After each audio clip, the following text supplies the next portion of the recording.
कृष्ण कृष्ण हरे हरे हरे राम राम राम हरे हरे हरे हरे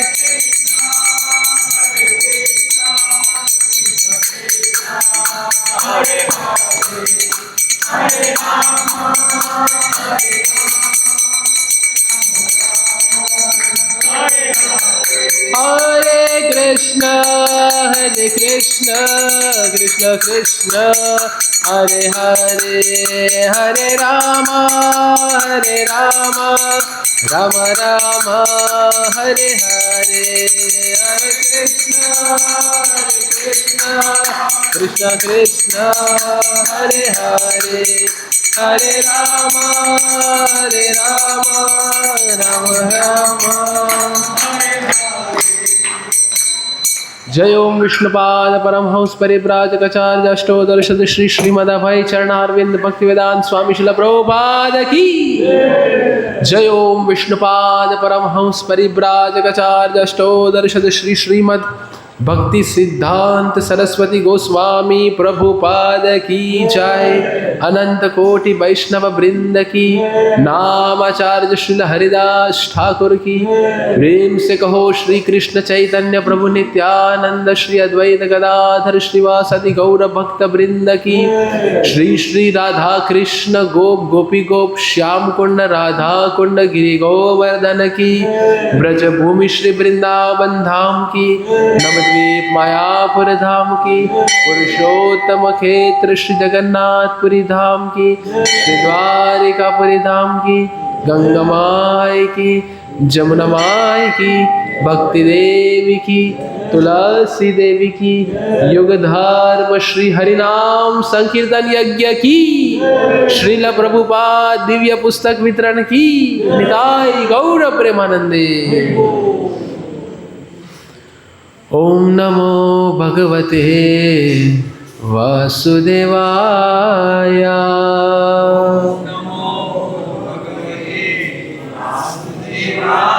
ओम नमो भगवते वासुदेवाय।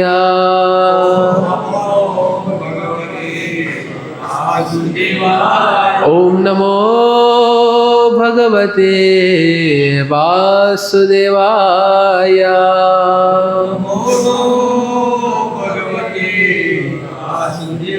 श्रीमद् भगवद गीता यथारूप अध्याय 1 श्लोक क्रमांक 21। शब्द पाठ। अर्जुन उवाच। सब मेरे साथ बोलिए। अर्जुन उवाच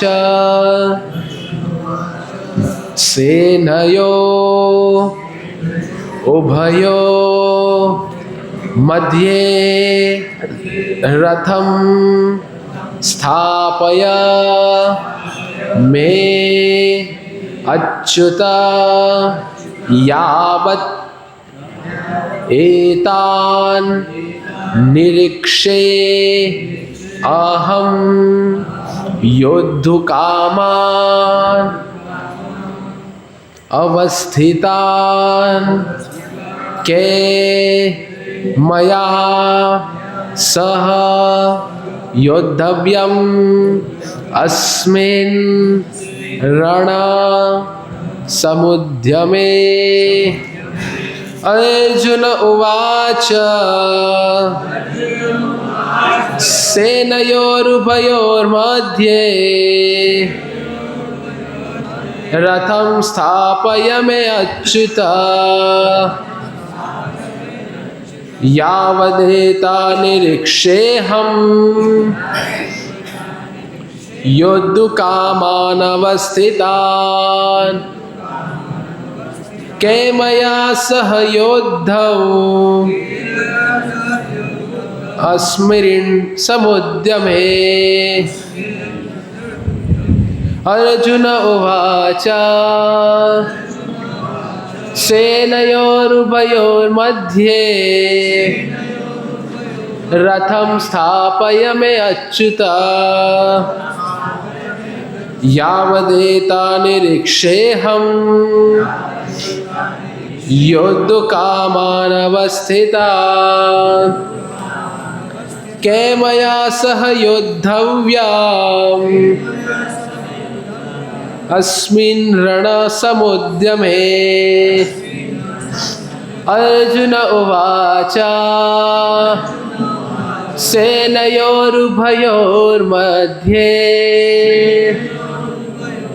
रथं स्थापयमे अच्युत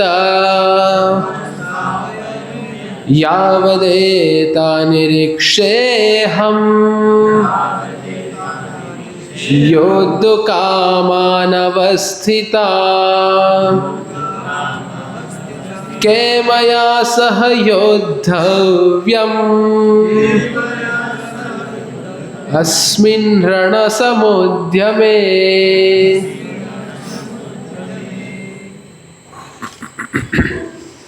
अर्जुन उवाच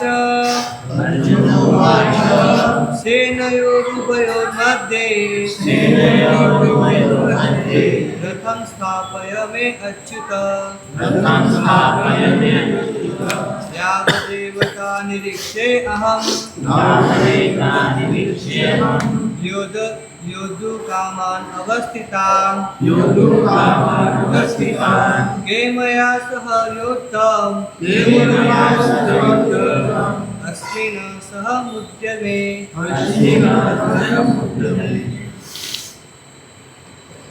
माता जी में से कोई प्रयत्न कर सकते हैं? सरल है, बहुत सरल है, प्रयत्न कीजिए। अर्जुन उवाच सेनयोरुभयोर्मध्ये रथं स्थापयामि अच्युत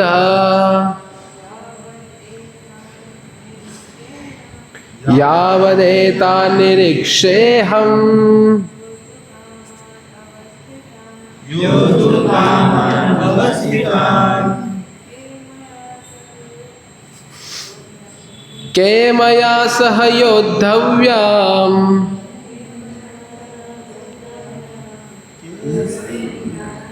अस्मिन् रणसमुद्यमे। शब्द सार अनुवाद एवं तात्पर्य। कृष्ण कृपा मूर्ति अभय चरणारविंद भक्तिवेदांत स्वामी श्रील प्रभुपाद के द्वारा इस्कॉन के संस्थापक आचार्य।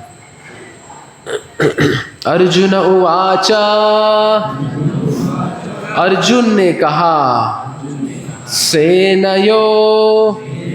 सेनाओं के उभयो दोनों मध्य बीच में रथम रथ को स्थापया कृपया खड़ा करे मैं मेरे अच्युता हे अच्युत यावत जब तक एतान इन सब निरीक्षे देख सकूं अहम मैं योद्धुकामान युद्ध की इच्छा रखने वालों को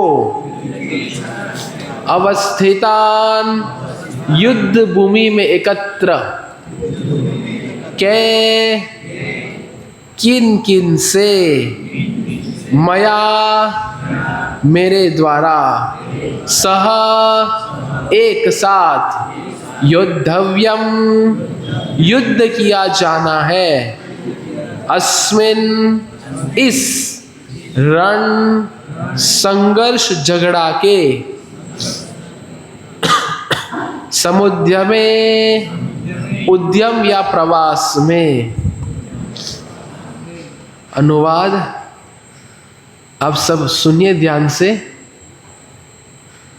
अर्जुन ने कहा हे अच्युत कृपा करके मेरा रथ दोनों सेनाओं के बीच ले चले जिससे मैं यहाँ उपस्थित युद्ध की अभिलाषा रखने वालों को और शस्त्रों की इस महान परीक्षा में जिनसे मुझे संघर्ष करना है उन्हें देख सकूं। ओम अज्ञानतिमिरन्धस्य ज्ञानाञ्जनशलाकया चक्षुरुन्मीलितं येन तस्मै श्रीगुरुवे नमः। श्रीचैतन्यमनोभीष्टं स्थापितं येन भूतले स्वयं रूप कदा मह्यं ददाति स्वपदान्तिकं। वन्देऽहं श्रीगुरौ श्रीयुतापदकमलं श्रीगुरुन् वैष्णवांश्च श्रीरूपां सागरजातं सहगणा रघुनाथान्वितं त्वं सजीवं साद्वैतं सावधूतं परिजनसहितं कृष्णचैतन्यदेवं श्रीराधा कृष्णपदान् सहगणा ललिता श्रीविशाखान्वितांश्च। जय श्री कृष्ण चैतन्य प्रभु नित्यानंद श्री अद्वैत गदाधर श्रीवासादि गौर भक्त वृंद। सभी उत्साह से बोलिए हरे कृष्णा कृष्णा कृष्णा हरे हरे, हरे राम राम राम हरे हरे, हरे कृष्णा कृष्णा कृष्णा हरे हरे, हरे राम राम राम हरे हरे, हरे कृष्णा कृष्णा कृष्णा हरे हरे, हरे राम राम राम हरे हरे, हरे कृष्णा। आप सभी का स्वागत है हमारे प्रति बुधवार के इस सत्र में, जिधर हम चर्चा कर रहे श्रीमद् भगवद गीता यथारूप। अभी तक हम क्या देखे? प्रथम अध्याय की शुरुआत से लेके 21वें श्लोक तक। आज के श्लोक तक हम क्या देखे?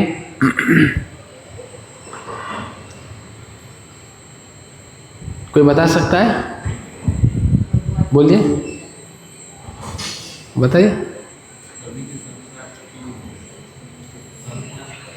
शंखनाद, हाँ, सब लोग अपने अपने शंखनाद कर रहे हैं। शुरू में शुरुआत कैसे होती है? भगवद गीता की धृतराष्ट्र प्रश्न करते हैं। किनसे? संजय से, कि सब लोग एकत्रित हो गए पर क्या कर रहे हैं, क्यों ऐसा प्रश्न कर रहे हैं? क्योंकि अभी युद्ध में एकत्रित हुए सब लोग तो युद्ध ही करेंगे ना, तो इसे प्रश्न क्यों पूछना कि क्या कर रहे हैं? संजय भाई, अगर युद्ध टल जाए। हाँ, बहुत सही। धृतराष्ट्र के मन में डर था क्या? कि साक्षात भगवान कृष्ण उपस्थित है और ऊपर से ये धर्म क्षेत्र है, तो धर्म क्षेत्र होने के नाते और भगवान कृष्ण की स्वयं उपस्थिति होने के नाते शायद मेरे पुत्रों की मति बदल गई और मेरी कुर्सी चली गई, तो ये सारा खेल किसका है? कुर्सी का है।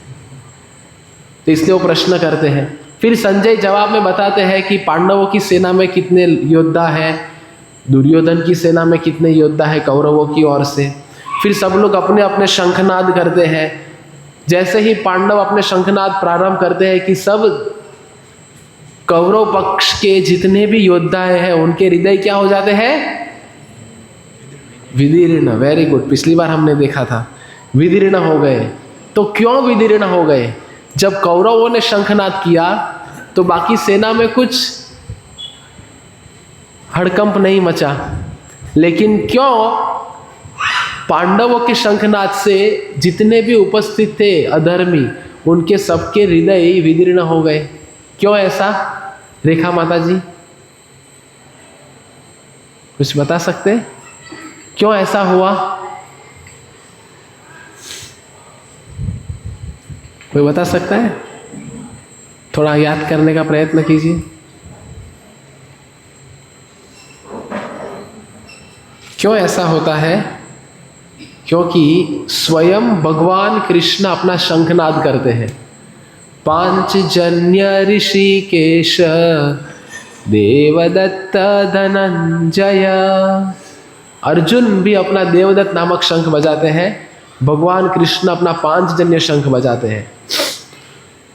तो भगवान कृष्ण पांडवों के साथ में जो उपस्थित थे, तो पांडवों के अंदर एक उत्साह था और एक कॉन्फिडेंस था कि भगवान हमारे साथ है तो हम ये युद्ध अवश्य जीतेंगे। क्योंकि जब भी कोई भी कार्य प्रारंभ करना है तो वो हमारे उत्साह के ऊपर निर्भर करता है। चाहे वो कोई भी कार्य क्यों ना हो, चाहे वो युद्ध हो, चाहे वो हमारी व्यक्तिगत भक्ति हो, हम जो हरे कृष्ण आंदोलन में आके हमारी भक्ति प्रारंभ किए हैं, चाहे फिर वो हरे कृष्ण महामंत्र का जप हो, कि कोई भी गतिविधियां हम ले, ये सब कुछ निर्भर करेगा हम कितने उत्साहित हैं।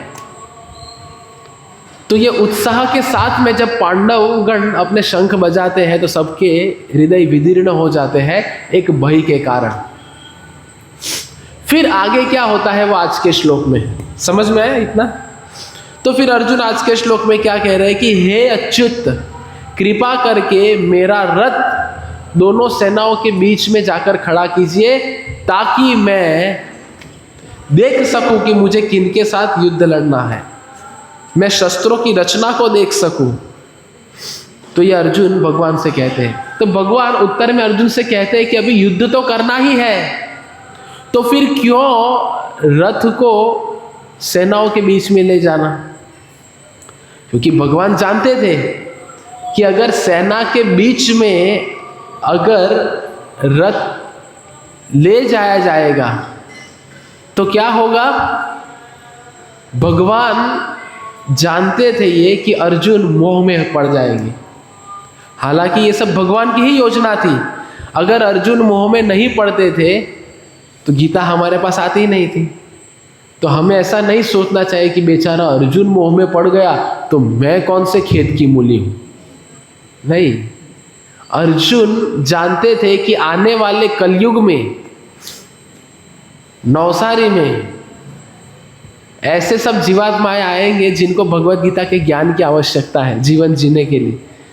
तो वो लोग तो प्रश्न करेंगे नहीं, वो लोग तो प्रश्न पूछेंगे नहीं, तो मैं ही उन सब की ओर से प्रश्न पूछ लेता हूं, ताकि आपके मुखारविंद से जो ज्ञान का प्रवाह निकलेगा उनसे सब नवसारी के लोग लाभान्वित हो जाए। नवसारी तो छोड़िए, श्रील प्रभुपाद जी ने ऐसा साहस किया कि पूरा विश्व इनसे लाभान्वित हो गया। पिछली बार हमने चर्चा की ना इसकी, निर्भय होने के लिए किन पे निर्भर रहना पड़ेगा, है ना? तो हमने उसमें श्रील प्रभुपाद जी के कई उदाहरण देखे कि श्रील प्रभुपाद जी निर्भय रहे। क्यों? क्योंकि भगवान के ऊपर पूरा विश्वास था। और आज का हमारा प्रवचन का चर्चा का विषय क्या है? भगवान कृष्ण की क्या? सुरक्षा। कैसे भगवान कृष्ण अपने भक्तों को सुरक्षा प्रदान करते हैं। कई बार अज्ञानवश हमें ये समझ में नहीं आता, तो तात्पर्य में बहुत सुंदर श्रील प्रभुपाद जी लिख रहे हैं, आप सुनिए। यद्यपि श्री कृष्ण साक्षात श्री भगवान है, किंतु वे अहेतु की कृपावश अपने मित्र की सेवा में लगे हुए थे। वे अपने भक्तों पर स्नेह दिखाने में कभी नहीं चूकते, इसीलिए उन्होंने अच्युत कहा है। समझ में आया? ये श्लोक में अच्युत शब्द का प्रयोग किया गया है। रथम स्थापय में अच्युत। तो क्यों? देखो हमारे आचार्य श्रील प्रभुपाद जी कितना विश्लेषण करते हैं हमारे लिए। क्यों अच्युत शब्द का प्रयोग किया है? इसीलिए अच्युत शब्द का प्रयोग किया गया है। अच्युत मतलब क्या कि भगवान कभी भी अपने भक्तों को स्नेह दिखाने में चूकते नहीं है।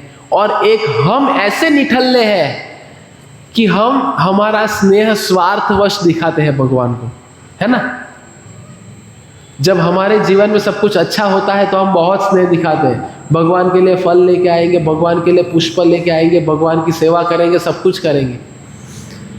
फिर जब ऐसा कुछ हो जाता है हमारे जीवन में जो हम नहीं चाहते कि ऐसा हो, और ऐसा हो गया, हम जो चाहते हैं हमारी मांगे पूरी करो, हमारी मांगे पूरी करो, हम जब भगवान के सामने आते हैं तो होटल में जैसे आते हैं उस तरीके से आते हैं। कैसे होटल में आते हैं? होटल में आके हम वेटर को मेनू कार्ड में से बताते ना, एक कुलचा चाहिए गर्मा गर्म, एक पनीर हांडी चाहिए, एक पनीर तूफानी चाहिए, फ्राइड राइस चाहिए, मनचाओ सूप चाहिए। तो ऐसे सब ऑर्डर करते हैं हम। तो वैसे कई बार हम भगवान के समक्ष आते, ऐसा हमारा मेनू कार्ड लेके आते हैं। मैं परीक्षा में पास होना चाहिए, मुझे अच्छी लड़की मिलनी चाहिए, मुझे अच्छा लड़का मिलना चाहिए, मेरी जॉब में इस बार इंक्रीमेंट होना चाहिए, मेरा जीवन अच्छे से चलना चाहिए, कुछ भी मुझे तकलीफ नहीं होनी चाहिए, भले पाकिस्तान वाले बम भी गिरा तो भी मैं बच जाना चाहिए। तो ऐसा मेनू कार्ड लेके, ऐसा लिस्ट लेके हम भगवान के समक्ष आते हैं। मैं सही हूँ या गलत हूँ? होता है ऐसा, ये सब लेके आते हैं। और जब ये मेनू की पूर्ति नहीं होती, जब हमने जो मांगा है वो अगर हमें नहीं मिलता, तो हम क्या कहते हैं? भगवान को कहते हैं कि भगवान है ही नहीं। अगर भगवान होते तो मेरी रक्षा करते, अगर भगवान होते तो मेरे बारे में सोचते। अरे हम है ही कौन, और हमने ऐसा किया ही क्या है भगवान के लिए कि भगवान हमारे लिए कुछ करे। पर फिर भी भगवान इतने कृपालु है कि भगवान दयावश, जो आज के श्लोक में शब्द का प्रयोग किया है अच्युत, भगवान कभी भी अपने भक्तों पे स्नेह दिखाने में चूकते नहीं है। पर भगवान का स्नेह करने का तरीका कुछ अलग है। कैसे? जैसे पहले हम इसके पूर्व के सत्रों में हमने चर्चा की थी देवी देवता और भगवान में क्या अंतर है। याद है आपको? विषय याद है? विषय के अंदर क्या था वो भूल जाइए, विषय तो याद है, हमने चर्चा किया था देवी देवता और भगवान में अंतर। तो देवी देवता वो है जो आपके मेनू कार्ड में आप जितना भी बोलोगे वो सब कुछ दे देंगे।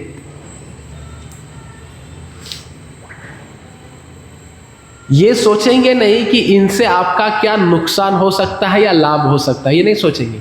बस आपने इच्छा की, आप दे दिया। जैसे शिव जी का एक नाम है आशुतोष, वो बहुत जल्दी प्रसन्न हो जाते हैं। इसलिए आप शिव जी के मंदिर जाओ, जल चढ़ाओ, दूध चढ़ाओ, बिली पत्र चढ़ाओ, सब कुछ चढ़ाओ, इच्छा प्रकट करो, शिव जी दे देंगे। शास्त्रों में लिखा है शिव जी का नाम आशुतोष है, वो प्रदान करेंगे जो चाहिए वो। लेकिन भगवान कृष्ण ऐसे हैं, वो आपको वो प्रदान नहीं करेंगे जो आप चाहते हैं। भगवान कृष्ण वो प्रदान करेंगे जिनकी आपको जरूरत है। आपकी भक्ति की सुरक्षा के लिए क्या आवश्यक है वह भगवान कृष्ण प्रदान करेंगे। यह अंतर है देवी देवता और भगवान में। जैसे उदाहरण के तौर पे एक माता पिता और एक बालक जब मेले में जाते हैं, अभी हमको पता है मेले में जब जाते हैं तो सब इच्छा प्रकट करते हैं। बालक पापा पापा पापा मुझे पोपट चाहिए, पापा पापा पापा मुझे कैंडी चाहिए। ठीक है, पापा कैंडी देगा। पापा पापा पापा मुझे लॉलीपॉप चाहिए, पापा लॉलीपॉप देगा। पापा पापा पापा मुझे आइसक्रीम, पापा बोले चुप, अभी नहीं मिलेगा। ना ना ना ना ना मुझे चाहिए, मुझे चाहिए। वो कितना भी रोलाएगा, बिखलेगा, पर पापा उसको नहीं देगा। तो अभी मुझे बताइए, पापा उनको ये चीज़ नहीं प्रदान कर रहे, पापा का प्रेम है या पापा का गुस्सा है उसके ऊपर? प्रेम। कैसे? बच्चों को तो नाराज कर रहे, बच्चे को रुला रहे, तो ये प्रेम कैसे हुआ बताइए? हाँ, क्योंकि पिताजी ये जानते हैं कि अगर मैं मेरे बच्चे को अगर ये वो सब मांगे वो मैं देता रहूंगा तो उससे उसका नुकसान है। वैसे ही भगवान कृष्ण जो हमारे परम पिता है वो हमारा लाभ और नुकसान दोनों समझते हैं, जानते हैं, इसीलिए वो हमें कभी प्रदान नहीं करेंगे जो हम जिद करके मांगते हैं। समझ में आ गया? ये है भगवान कृष्ण का नाम जो अर्जुन कहते हैं अच्युत। भगवान कृष्ण कभी स्नेह दिखाने में चूकते नहीं है। जैसे पिछली बार भी हमने चर्चा की थी कि जब भगवान को भक्तों के नाम से संबोधित किया जाता है तो भगवान अधिक प्रसन्न होते हैं। याद है? जैसे हमने कुछ नाम के उदाहरण लिए थे। कौन कौन से?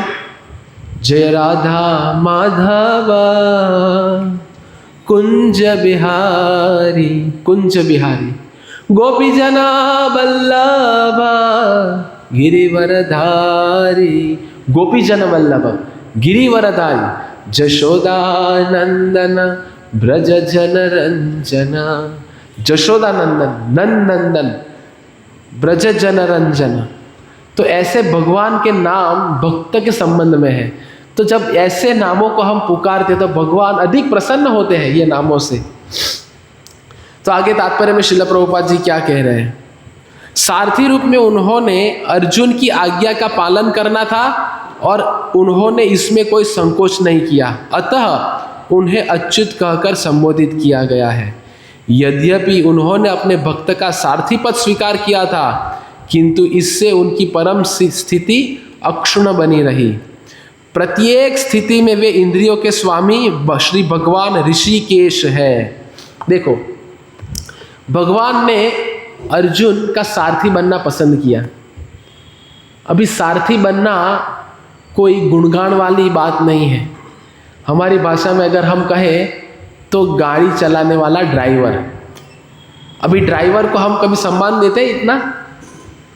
जब हमारे घर में ड्राइवर ओ ड्राइवर साहब आइए आइए आइए आइए आइए, बैठिए बैठिए बैठिए, उनको माला पहनाएंगे, उनको 56 भोग खिलाएंगे, उनका ख्याल इतना खातिरदारी करेंगे? हम नहीं करेंगे। ड्राइवर की स्थिति हम ड्राइवर के जैसे ही रखते हैं।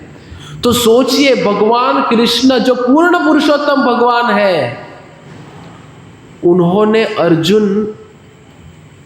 अर्जुन के क्या बने? सारथी बने।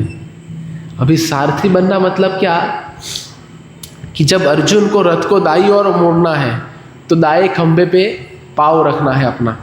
जो पीछे बैठे हैं ना, वो सारथी के दाई खंभे पे अपने पैर रखेंगे तो सारथी समझ जाता है कि मुझे दाई ओर मुड़ना है। अगर बाई ओर मुड़ना है तो सारथी को जो पीछे बैठे हैं उनको सारथी के बाएं खंभे पे अपना पैर रखना है ताकि वो समझ जाए कि मुझे बाई ओर मुड़ना है। और जब रथ को रुकाना है तो इधर खंभे पे अपना पैर रखना है। ये सारथी की स्थिति है और भगवान कृष्ण स्वीकार किए ये। क्यों? क्योंकि अर्जुन भगवान के परम सखा थे और अर्जुन भगवान के परम भक्त थे। अभी हम ये दो श्रेणी में से कौन सी श्रेणी में आ सकते हैं?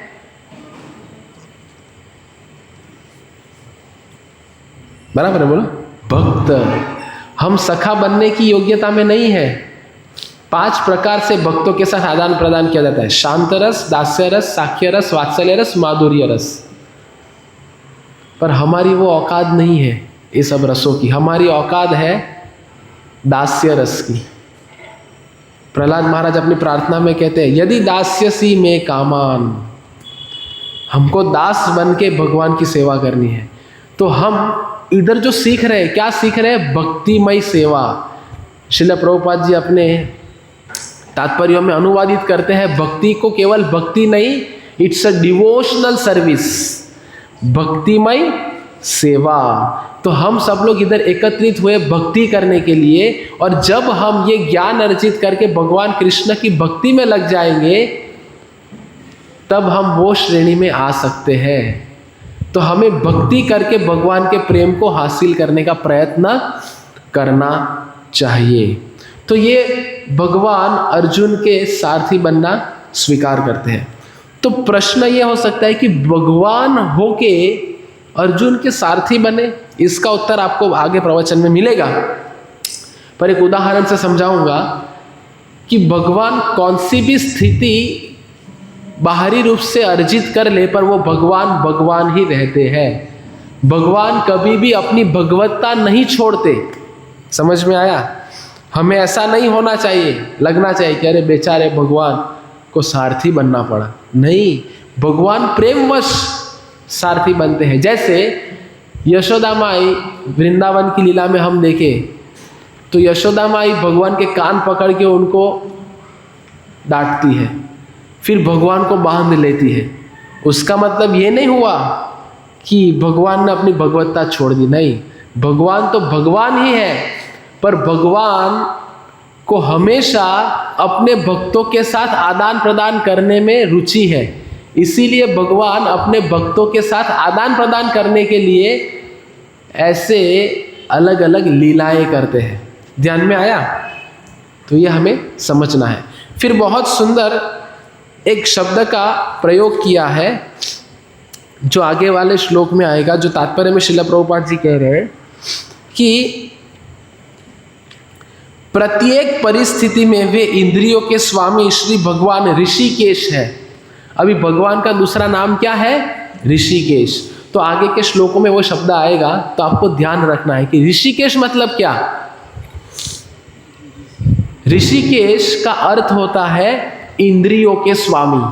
हमारी सब जो इंद्रियां है ना, कितनी इंद्रियां है हमारी बताइए कुल मिला के? 5, 7 और कोई 5, 7 और कोई 10, बराबर 10 इंद्रियां हैं। कैसे?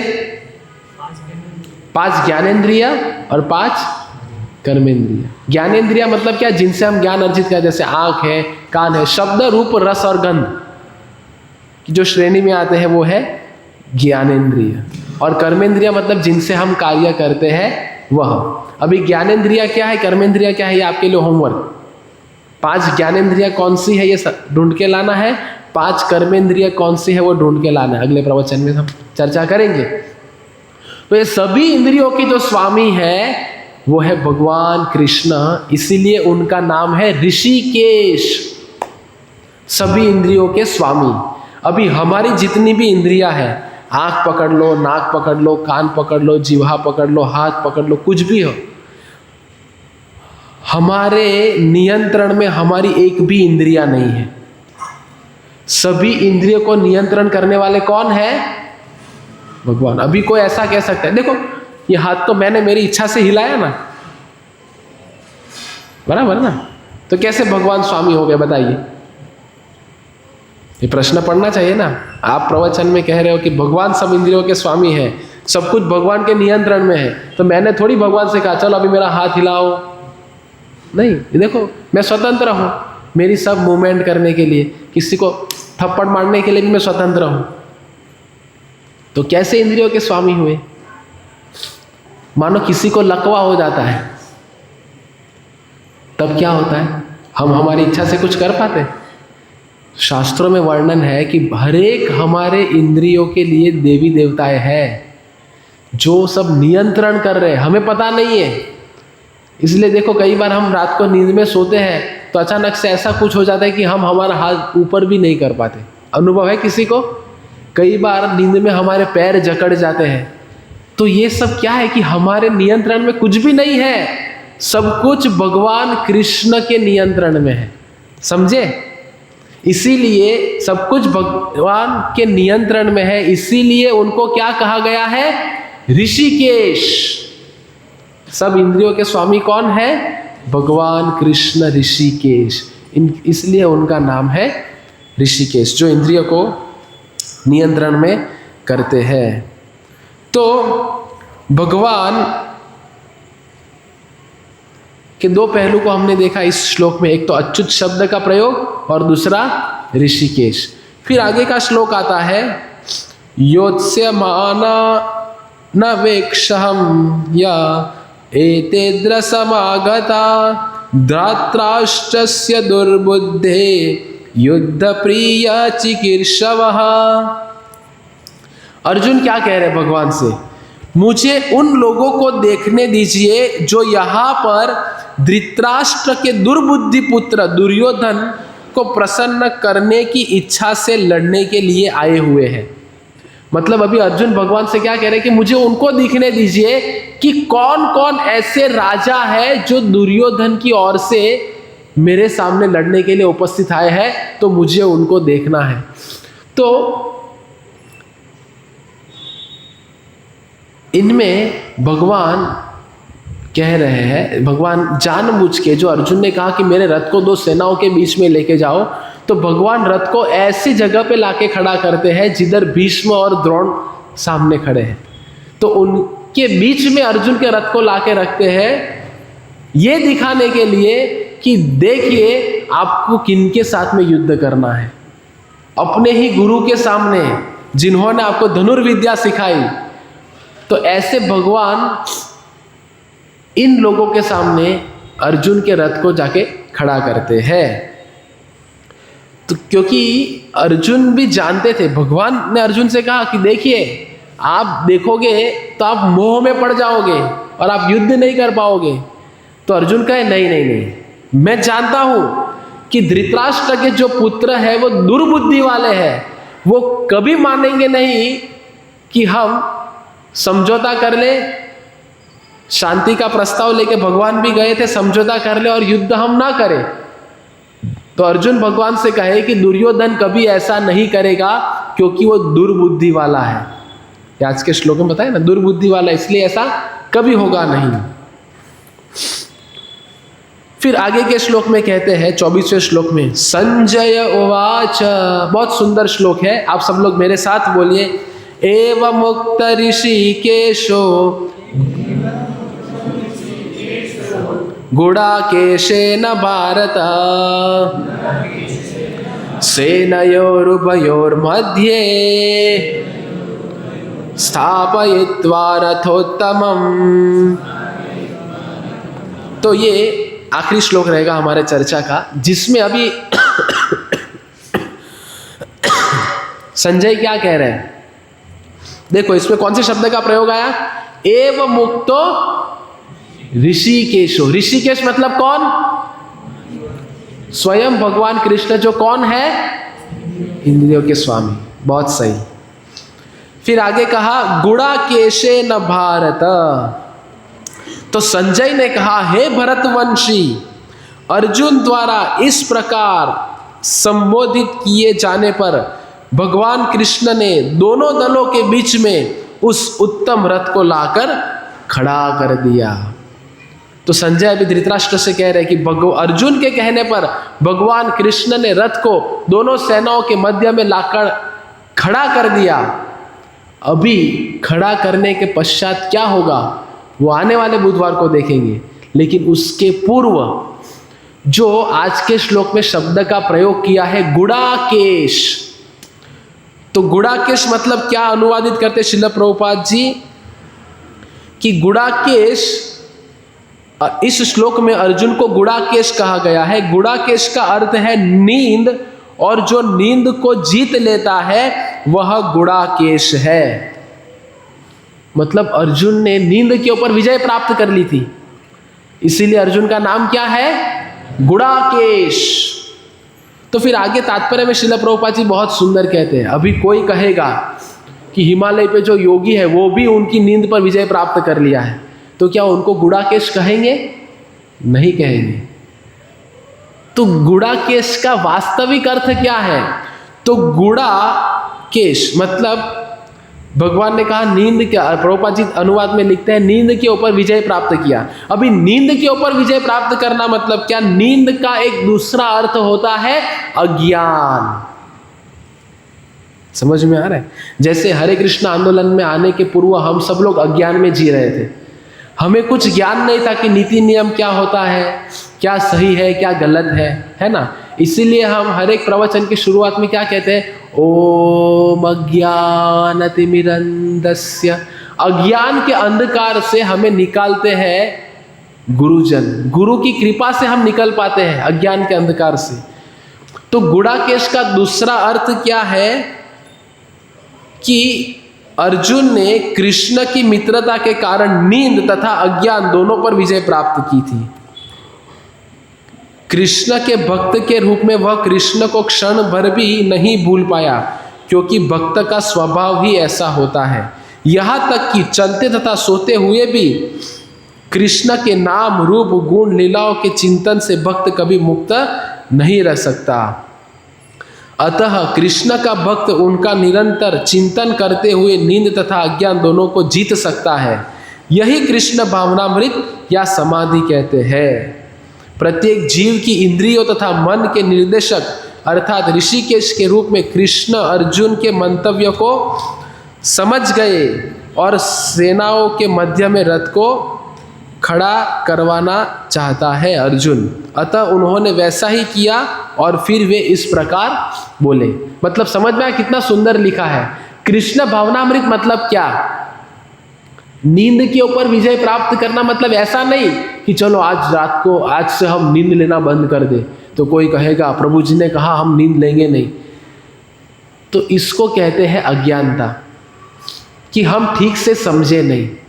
जैसे कहा कि अर्जुन चलते हुए सोते हुए कोई भी गतिविधि करते हुए कभी भगवान कृष्ण को भूले नहीं। हमेशा एक भक्त का स्वभाव क्या होता है? अगर कोई ऐसा कहता है कि मैं भक्त हूं, तो उन्हें समझ लेना चाहिए कि भक्त की व्याख्या क्या है।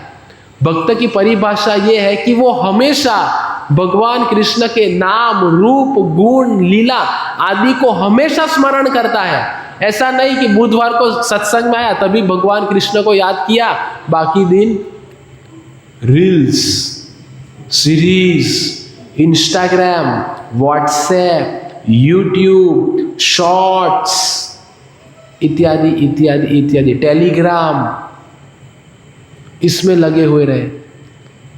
जैसे एक व्यापारी जब नोट गिनता है गड्डी, और आप जब जाते हो भैया ये दीजिए ना,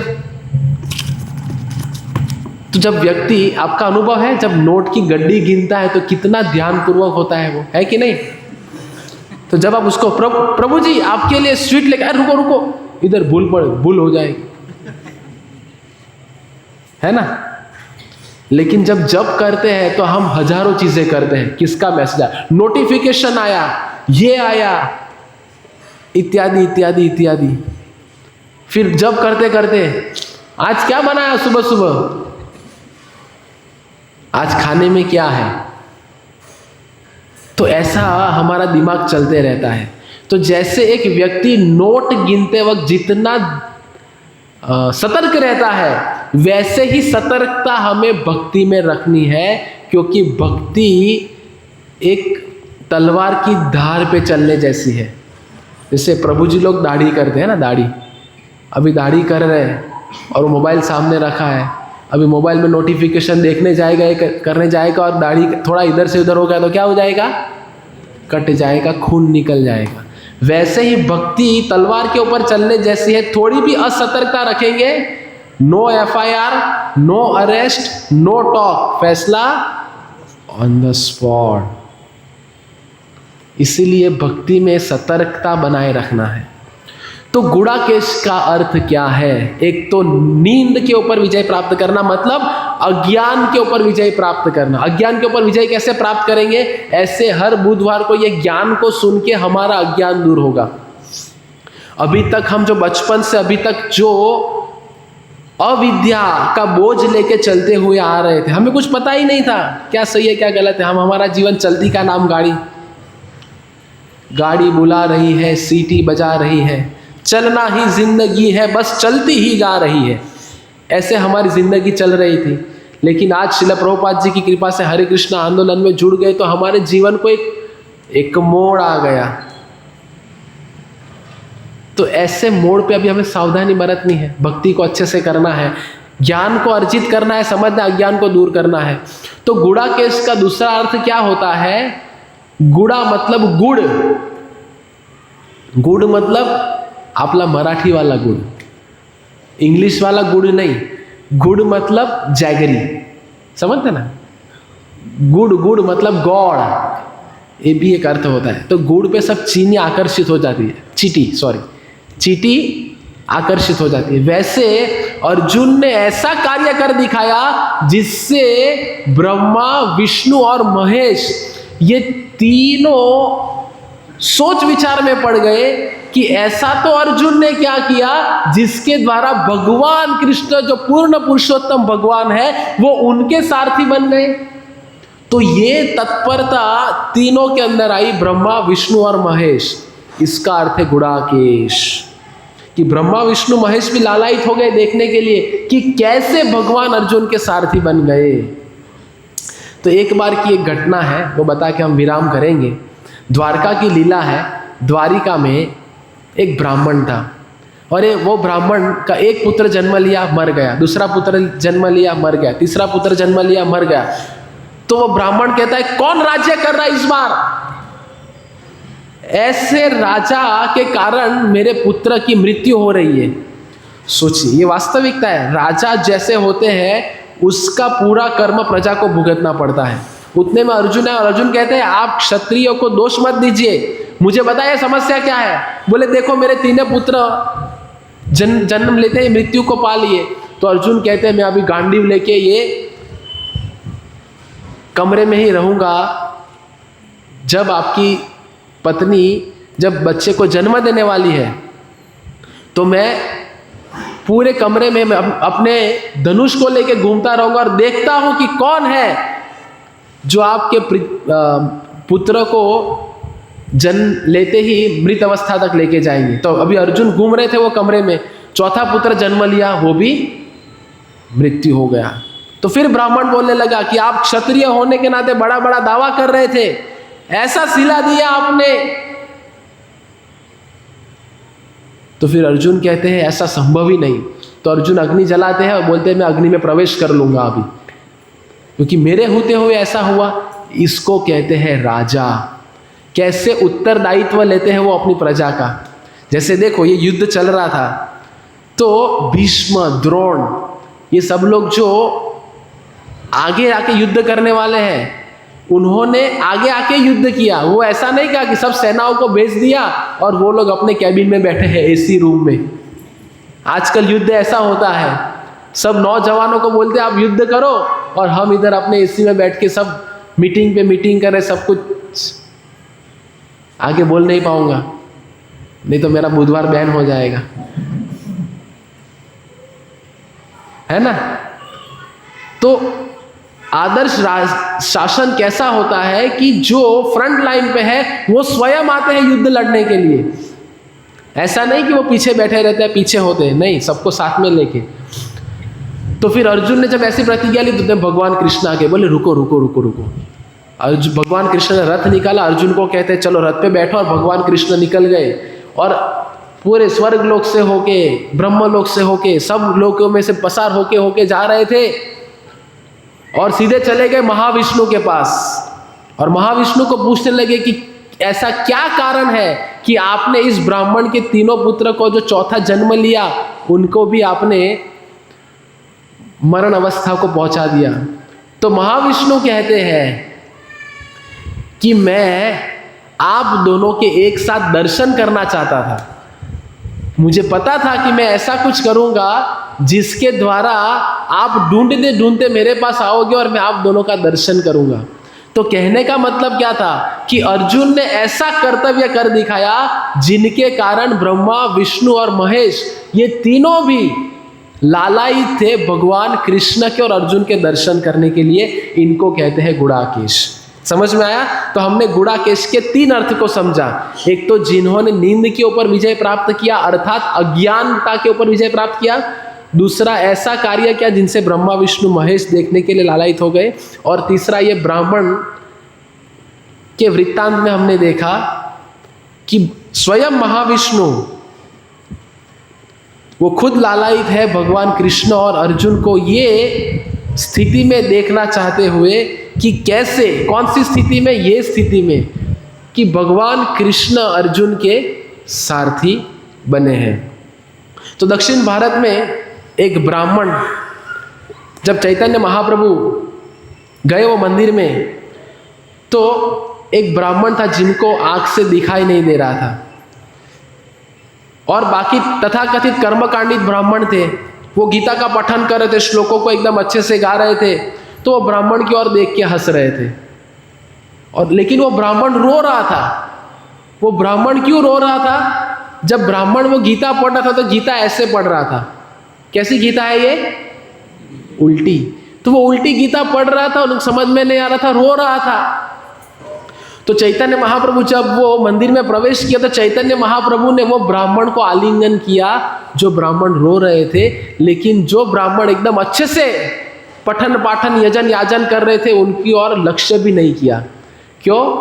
क्योंकि ब्राह्मण ने कहा, विप्र कहे मूर्खामी शब्दार्थ ना जानी, शुद्ध अशुद्ध गीता पढ़ी गुरु आज्ञा मानी।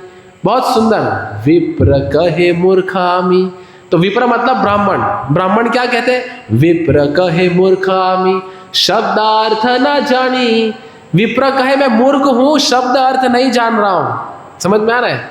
शब्दार्थ ना जानी, शुद्ध अशुद्ध गीता पढ़ी गुरु आज्ञा मानी।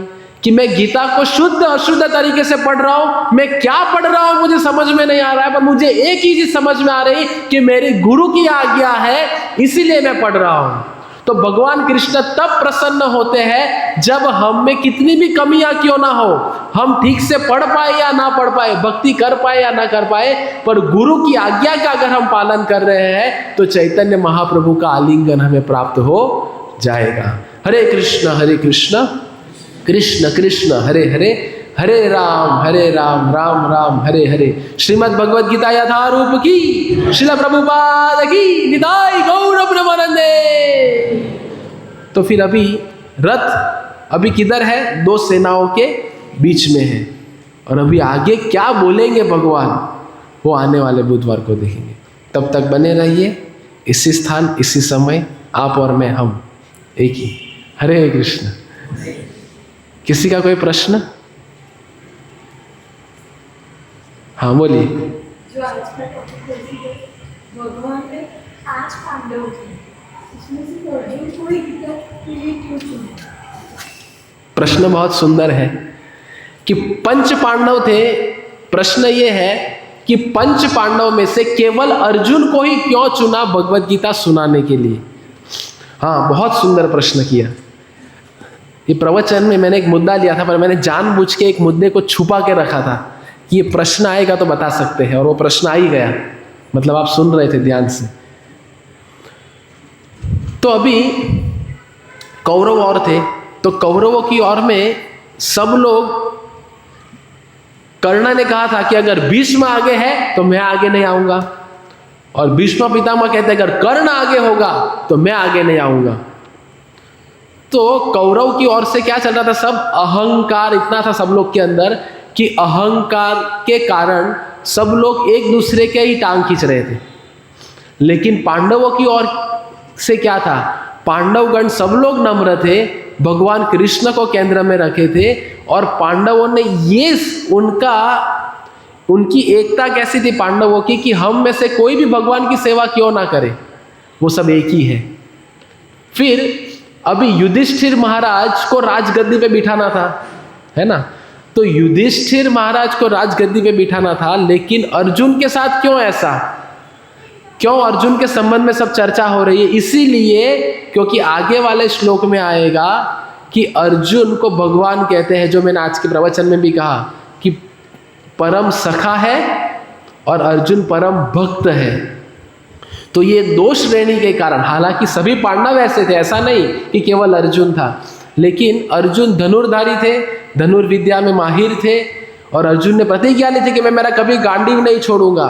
तो भगवान सबको बताना चाहते थे कि कोई भी अच्छे से अच्छा माई का लाल क्यों ना हो, लेकिन अगर मोह में पड़ जाते हैं तो सब कुछ भूल जाते हैं। तो जब भी ऐसे ही कुछ अवस्था आएगी तो भगवत गीता के अलावा कोई सहारा नहीं है। और दूसरा, भगवान कृष्ण एवं परंपरा प्राप्तम एवं राजरचयो विदु सकाले नेह महता योगो नष्ट परंतप। जो परंपरा नष्ट हो गई थी, गुरु शिष्य परंपरा, तो भगवान अर्जुन के माध्यम से पुनः ये ज्ञान को जन सामान्य तक गुरु शिष्य परंपरा के द्वारा लाना चाहते थे, इसीलिए अर्जुन का चयन किया। और हालांकि अर्जुन के माध्यम से सभी लोगों ने सुना गीता, ऐसा नहीं कि केवल अर्जुन ने ही सुना। ठीक है? भीम के पास बल था, लेकिन अर्जुन के पास ऐसा क्या था जिससे भगवान ने उन्हें ही चुना? क्योंकि अर्जुन परम सखा और परम भक्त थे। जो मैंने कहा ना आज के श्लोक में कि अर्जुन को गुड़ाकेश कहा है। क्यों गुड़ाकेश? क्योंकि अर्जुन चलते हुए, सोते हुए, कुछ भी कार्य करते हुए हमेशा हरे कृष्णा कृष्ण कृष्ण हरे हरे, हरे राम राम राम हरे हरे। तो अर्जुन के अंदर क्या खूबी थी? अर्जुन के जीवन में एक क्षण भी ऐसा नहीं था कि वो क्षण में उन्होंने भगवान का स्मरण ना किया हो। समझ में आया? ऐसा है, इसीलिए अर्जुन को चुना। Is it answer to your question? और कोई? तो बस हम सब लोग भी भक्ति प्रारंभ करें, अर्जुन के पद चिन्हों पे चलते हुए परम भक्त बनने का प्रयत्न करें। वो कब होगा? जब हम सत्संग में आएंगे, सैमसंग का संग छोड़ के सत्संग में आएंगे। S23 प्रो इत्यादि इत्यादि इत्यादि, कौन सी सीरीज आती है मुझे पता नहीं, पर ये सबका संग छोड़ेंगे और हर रविवार को सत्संग में आना है। सुबह मंगल आरती में आइए, भक्तों के संग में माला जप कीजिए, इधर आके सेवा कीजिए। तो ऐसी चीज़ों से भगवान के प्रति प्रेम का निर्माण होगा। जब किसी की सेवा करेंगे ना, तब प्रेम का निर्माण होता है। सिर्फ बोलने से नहीं होता। आई लव यू, ये बोलने से काम नहीं बनेगा। जिनको बोल रहे कि आई लव यू, उनके लिए कुछ कर दिखाना चाहिए, वो है भक्ति। इसीलिए श्रील प्रभुपाद जी ने अनुवाद किया भक्तिमय सेवा। ये भक्ति क्या है? भक्तिमय सेवा है। अपने आप का, अपने हाथ, अपने पैर, अपने आँख, अपने कान, अपने नाक, अपनी जिह्वा, सभी इंद्रियों को ऋषिकेन ऋषिकेश सेवनम भक्ति रुच्यते, वो आगे हम देखेंगे। हरे कृष्ण। श्रील प्रभुपाद की जय।